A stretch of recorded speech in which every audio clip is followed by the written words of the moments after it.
South ആഫ്രിക്കയിൽ നടക്കുന്ന India south Africa നാലാം മത്സരം നാളെ വാണ്ടറേഴ്സ് സ്റ്റേഡിയത്തിൽ നടക്കും. ഒരു സീരീസ് നിർണയ മത്സരം കൂടിയാണിത്.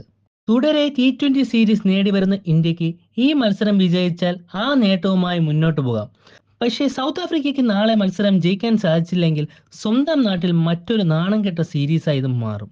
ഇന്ത്യയുടെ പല താരങ്ങൾക്കും തിരിച്ചു വരാനുള്ള മത്സരം കൂടിയാണിത്.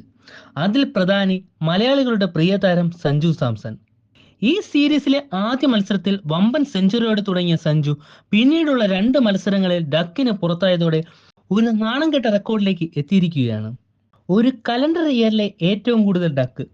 നാളത്തെ മത്സരത്തിൽ നല്ല മികച്ച സ്കോർ ഇന്ത്യക്കായി സംഭാവന ചെയ്യാൻ സാധിച്ചാൽ സഞ്ജുവിന് തല ഉയർത്തി നാട്ടിലേക്ക് മടങ്ങാൻ സാധിക്കും. മറ്റൊരു താരം വേറെ ആരുമല്ല, ഇന്ത്യൻ ക്യാപ്റ്റൻ സൂര്യകുമാർ യാദവ് തന്നെയാണ്. ഈ സീരീസിൽ സൂര്യകുമാറിന്റെ ബാറ്റിംഗിന്റെ നിറമങ്ങൽ നല്ലപോലെ വ്യക്തമാണ്. 21, 4, 1 എന്നിങ്ങനെയാണ് സൂര്യകുമാർ യാദവിന്റെ സ്കോർ. ഇപ്പോഴുള്ള ഇന്ത്യൻ ബാറ്റിംഗിന്റെ കൂടെ സൂര്യക്കും കൂടി തിളങ്ങാൻ സാധിച്ചാൽ അനായാസമായി ഇന്ത്യക്ക് സീരീസ് 3-1 ജയിക്കാൻ സാധിക്കും.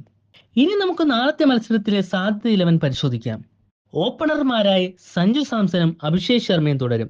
പിന്നീടായി കഴിഞ്ഞ കളിയിൽ സെഞ്ചുറി അടിച്ച് വിജയത്തിലേക്ക് നയിച്ച തിലക് വർമ്മയും സൂര്യകുമാർ യാദവും ഹാർദിക് പാണ്ഡ്യയും റിങ്കു സിംഗും രമൺദീപ് സിംഗും അക്ഷർ പട്ടേലും വരുൺ ചക്രവർത്തിയും രവി ബിഷ്ണോയും അർഷദീപും എന്നിങ്ങനെയായിരിക്കും. ഇനി നമുക്ക് ഓരോ ടീമിലെയും പ്രധാന താരങ്ങളെ നോക്കാം.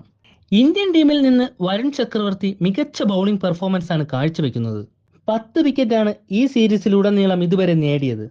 സൗത്ത് ആഫ്രിക്കൻ നിരയിൽ മാർക്കോ യാൻസൺ മികച്ച ഓൾറൗണ്ടർ പെർഫോമൻസ് ആണ് കാഴ്ചവെക്കുന്നത്. പ്രത്യേകിച്ച് കഴിഞ്ഞ മത്സരത്തിലെ 17 ബോളിലെ 54 റൺ. മത്സരം നാളെ രാത്രി 8:30 സ്പോർട്സ് 8ലും ജിയോ സിനിമയിലൂടെയും ഇന്ത്യക്കാർക്ക് തത്സമയം കാണാം.